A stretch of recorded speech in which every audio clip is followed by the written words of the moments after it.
Time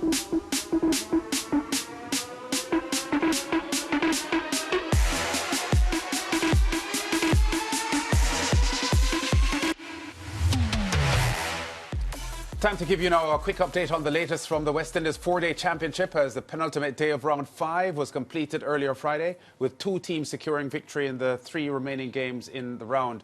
Defending champions Guyana Harpy Eagles registered their 2nd consecutive win and 3rd of the competition, beating the Windward Volcanoes by 10 wickets at Providence after being set just 24 runs to win in the final session. Batting a second time, the Windward Volcanoes were dismissed for 135, with Kavim Hodge top scoring with 40 against 6 for 38 from Gudakesh Moti, his 7th fifer in first-class cricket, before the Harpy Eagles reached 28 without loss in 4.3 overs for victory. Earlier in the day, the Harpy Eagles, resuming on their overnight 159 for 3 in their first innings, were dismissed for 324, led by skipper Tevin Imlap with 113 scores in the match. Windward Volcanoes 213 and 135. Harpy Eagles 324 and 28 without loss. Now, the Leeward Islands Hurricanes also claimed victory on day 3, handing combined campuses and colleges a heavy 373-run defeat at the Sir Vivian Richards Stadium in Antigua and Barbuda. O'Shane Thomas grabbed a career-best 5 for 36 to dismiss CCC for 131 in pursuit of 504 for victory. Kyle Corbin top-scored with an unbeaten 58. The Hurricanes earlier declared on 249 for 7, batting a second time with teenager Joel Andrew again leading the batsmen with 65. He had made 100 in the first innings. Scores in the match: the Leeward Hurricanes 425 and 249 for 7 declared. CCC 170 for 9. That was against a 6-4 from Alzari Joseph and 131. Meanwhile, West Indies Academy were 256 for 5 at stumps, batting a second time against Jamaica Scorpions at the Coolidge Ground, also in Antigua and Barbuda, setting up an exciting final day, needing 100 runs for victory. Hakeem Ogist so far top scoring with 77, while OJ Shields has 2 for 31.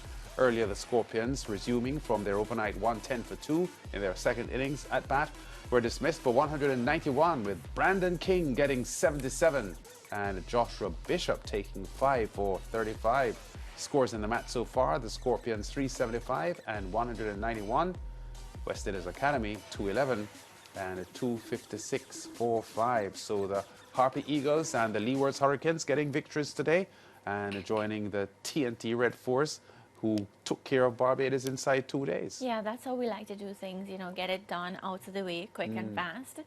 So good stuff for the TNT Red Force, but I want to spend some time now talking about the youngster Joel Andrew. And I know we did earlier in the week when he got the century, but Lance, I felt like, you know, since we're the one always coming here and saying, we want to see the consistency, that's what I want to see, Joel Andrew, of course, stepping up to the plate, giving us the answers and showing us that, you know, he's not only capable of scoring a century and then going missing for some time. We're getting that consistency from the youngster. He's actually, because I was listening to the commentary today, the youngest player from the Leewards to score a century. So I think it's a bright spark for him. And again, I can't even find a reason to complain, which I tend to do, because Lance, he's giving us that consistency. And now I'm going to watch him closely as he plays the upcoming matches, but really good stuff from the youngster. Good way to start. Yeah, we were all excited by what he showed us at the Youth World Cup, and he was already targeted as a player to watch.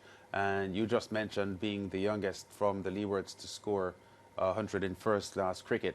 Now that's a huge statement, given the fact that the Leewards have produced some of the greatest batsmen the world has ever seen, including IVA Richards, and from a West Indies standpoint, Richie Benjamin Richardson, and so on. So the Leewards have produced outstanding batsmen in the past. So Joel Andrew, as a teenager, getting 100 here and following up with a second innings half century, shows that this player has potential.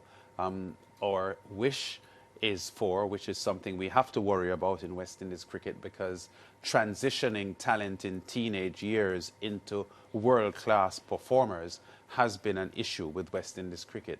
So we just have to hope that he can develop at the rate that he's showing, and become a real superstar, because he clearly has a talent. Yeah, so that's one of the points I wanted to make. Another thing is we got the opportunity to see a good bit of fifers. So something to also commend the bowlers, because you know, we ask for these things. We want to see that from players putting their hands up in matches at this level and saying, you know what, win these, and I'm still going to say selectors for now, win these selectors, you know, look in my direction because I'm giving you the results match after match. So really good to see that as well. The bowlers showing consistency in line. Yeah, so good going there for the Leewards and the Guyana Harpy Eagles with their victories today. I can tell you quickly before we go to the break that the West Indies Masters won their semi-final match against Sri Lanka today, so they're through to the International Masters League final. Brian Lara getting some runs today. He was 41 retired out. Dinesh Ramdin got a top score of 51, and we also saw 31 from Chadwick Walton. Man of the match, though, was Tino Best with 4 for 27. Class is class. So the Bajan pacer showing that he still has some stuff there in the International Masters League. So the West Indies through to the International Masters League final. We go to break. Not much time left on the zone today, but we look forward to joining you back after the break.